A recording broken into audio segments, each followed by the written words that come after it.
ngayong 2025 sa Season 2 ng Aksyon Laban sa Kahirapan ng National Anti-Poverty Commission o NAPC. Makakasama po natin tuwing Martes at Huwebes sa RSP ang iba't ibang kinatawan ng mga ahensya at lokal na pamahalaan upang pag-usapan po ang mga interventions ng gobyerno sa pagpuksa sa kahirapan.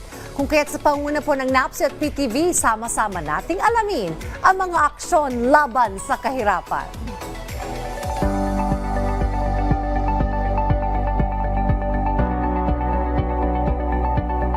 Bagong season, tututukan po natin ang convergence o ang pagsasama-sama ng mga programa at stakeholders sa patuloy na nagpapaunlad po ng ating komunidad at pamayanan. At kaugnay niyan, makakakwentuhan po natin ngayon sa ating programa si Undersecretary Angelo Tapales ng Council for the Welfare of Children upang pag-usapan kung paano nagkakaisa mga ahensya at partners ng gobyerno para sa kapakanan ng mga children in street situations sa ating bansa. Yusek Tapales, magandang umaga po sa inyo. Diane Ferrer po ito.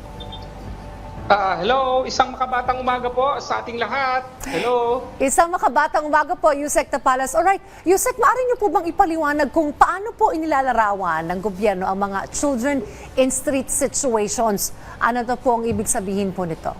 Opo. Ma'am, yung signal medyo parang malayo lang sa akin, ano? Pero I can hear naman, I can understand. Yung children in street situations po, just for the understanding of everybody, batay po doon sa United Nations Committee on the Rights of the Child, General Comment number 21, hindi na po ito tinatawag na street children, ano? Tama po yung tawag nyo, children in street situation. Ito yung mga children na nakadepende o na naninirahan o nagtatrabaho, alone man or kasama ang mga pamilya nila dito sa kalye, no? Or maari rin itong mga bata na may strong connection sa mga kalye kung saan ginaganap yung everyday life nila, no? Na not necessarily mga homeless po ito, pwedeng nagtatrabaho, nagninegosyo, naglalaro po sila sa kalye, no? So in not so many words, yan po yung tinatawag nating children in street situation. Okay, Yusek, sa ngayon, ilan na po ang tinatayang bilang ng mga children in street situations sa Pilipinas? Hello, ma'am. Hello. Alright, Yusek, meron po ba tayong numero kung ilan po yung okay. bilang ng mga children in street situations sa ating bansa, sir? Opo, in terms of numbers po, ma'am, yan ang difficulty natin ngayon. Wala tayo exact numbers, ano, pero batay po sa pag-aaral ng UNICEF, sinasabi po nila na siguro mga nasa 250,000 po to, spread over our metropolitan areas, ano, like the NCR, Metro Cebu, hanggang Davao po sa Mindanao. So, ayan po, estimate po lamang. Pero ang maganda po, ang DSWD po kasi pursuant dun sa EO 52, or pag-abot program na inisyu ng ating Pangulo last January 2024, nag-ano na ho sila, no? Nagpo-profiling na ho sila. Yun ho ang magandang ginagawa ng DSWD para talagang magkaroon tayo ng matibay na at talagang credible na numero. So since implementation po nung EO 52 last year, nakapag-profile na po ang DSWD ng 9,782, kasama na po yung pamilya dito at in terms of children in street situations po, nakapag-reach out na sila or nagkaroon ng pag-abot na po sa 4,618 po na CISS starting last year lang po. Alright, Yusek, ano po ba yung mga pangunahing problema o issue na kinakaharap ng mga batang ito sa araw-araw? Opo. Ma'am, usually siyempre po yung poverty po, siyempre no, hindi sila talagang walang malinaw na kabuhayan o talagang pinagkakakitaan, ano. Maliban po sa poverty, siyempre pag ang bata po nasa kalye, yan po ay hindi nakakapag-aral. Tapos siyempre po nagiging subject po rin sa exploitation at na-expose din po sa mga panganib. Katulad po nung nabalita last month po, no, yung Sampaguita vendor, although it ended up hindi pala sa minor, pero yan ay sumasalamin po sa araw-araw na nangyayari po sa mga CISS po natin, ano.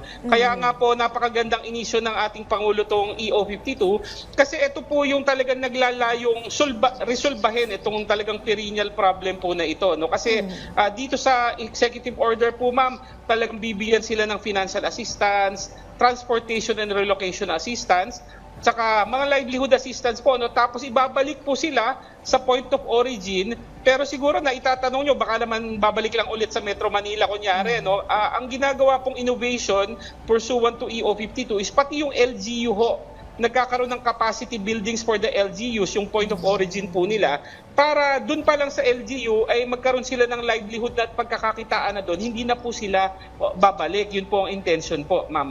Opo. Well, talking about convergence, nabanggit nyo na yung ilan sa mga interventions, pero sino-sino po at ano-ano po yung mga ahensya ng gobyerno na nagtutulungan para po maipahatid itong programa para po sa mga CISS, sir? Yusek Tapales? Naku, nagkakaroon lamang po ng konting problema sa ating signal with Yusek Angelo Tapales. Pero nabanggit po kanina ni Yusek Angelo Tapales na may mga interventions Opo, na po ito na po. Sorry po, Alright, go ahead, in transit lang po. Opo, Ma'am, speaking about convergence po, tama po ba yung narinig kong tanong? Yes, sir. Go ahead po. Opo. Yung convergence po, it's really very important kasi this is a perennial problem. You will remember or you might know po, ma'am, alam nyo ba yung anti-mendicancy law natin ay 1970s pa po, nung panahon pa po ng ating unang President Marcos, pero yung mga panglilimos sa kalye, yung nanlilimos na may kasamang mga bata, mga baby, yan po ay talagang hindi masolve. So, pursuan nga po dito sa EO52, nag-create po dito ng interagency committee headed by the DSWD kasi po napaka-importante talaga ng pagtutulungan and nobody is working in silos. Ang Council for the Welfare of Children po may subcommittee rin po kami for the protection and welfare of CISS at talagang closely we coordinate with the DSWD po, yung aming parent agency, para we craft the policies, pero ang DSWD naman, sila po yung nag-aabot talaga, they do the reach out and extend the services pursuant to EO52 po. So, very important po ang convergence, ma'am. Okay. Yusek, pagdating sa anti-poverty, of course, efforts, with all these interventions and convergence ng iba't ibang mga agencies, marami na po ba tayong mga CISS na naiangat na po natin ang kanilang buhay, nag-improve ang kanilang buhay, na nasolusyonan ang kanilang problema sa kahirapan because of these continuous interventions from different government institutions and LGUs, sir? Opo. Tingin ko marami na po yan. Ito pong na-reach out po ng DSWD na 4,618, nakatanggap na po ito ng mga serbisyo, whether in the form of livelihood, yung kanilang transportation or relocation assistance para makabalik po dun sa kanilang mga mga point of origins. Aantayin po natin, ma'am, kung eventually talagang magsasucceed po ito in the sense na babalik po ba sila sa Metro Manila or magtutuloy-tuloy na ba sila ng kanilang hanap buhay sa probinsya at pag-aaral. Antayin po natin, pero at least po ngayon, after 1 year of implementation of EO52, nakapag-profile na ng 9,000 plus ang DSWD at nakapag-reach out na to 4,618 na CISS po natin. Alright, pagdating naman po sa mga local government units, Yusek Tapales, ano po yung mga pwede pa pong gawin ng iba't ibang mga LGUs, lalo't partikular kung mayroon pong mga CISS po sa kanila pong lugar? Opo, napakagandang question po. Alam niyo po, ma'am, kung hindi po kasi magpa-participate ang mga LGUs, kahit anong ganda po ng national policies po natin, ng ginagawa ng CWC, ng DSWD, bitin po talaga yan. Kaya dito sa EO52, the DSWD can also provide capacity building to LGUs para makapacitate sila na magka-programa at hindi nababalik ang mga CISS sa ating metropolis. Kami naman po sa Council for the Welfare of Children, lately po nagpunta po kami sa Cebu City. Ang Cebu City, sa pamumuno po ni Mayor Raymond Alvin Garcia, meron po silang magandang CISS program. Actually, may task force po sila dito composed of the LGU and even NGOs. So, tinututukan ng LGU talaga ang mga programa at saka para mabawasan po yung CISS nila.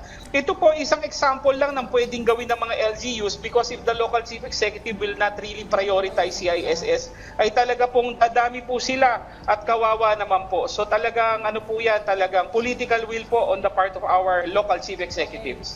Well, Yusek, maraming salamat po sa inyong oras at sa pagbabahagi ng inyong mahalagang insights tungkol sa kalagayan po ng mga children in street situations under Secretary Angelo Tapales. Thank you po. Maraming Yusek. salamat po. Maraming salamat. Uy, pakaabangan po ninyo every Tuesday and Thursday ang aksyon laban sa kahirapan para po talakayin itong mga convergence efforts ng iba't ibang ahensya ng gobyerno para puksain ang kahirapan sa ating bansa. At malugod po kami nagpapasalamat sa inyong suporta at hindi kahit po muli namin kayong tumutok dito lamang sa aksyon laban sa kahirapan sa Rise and Shine Pilipinas.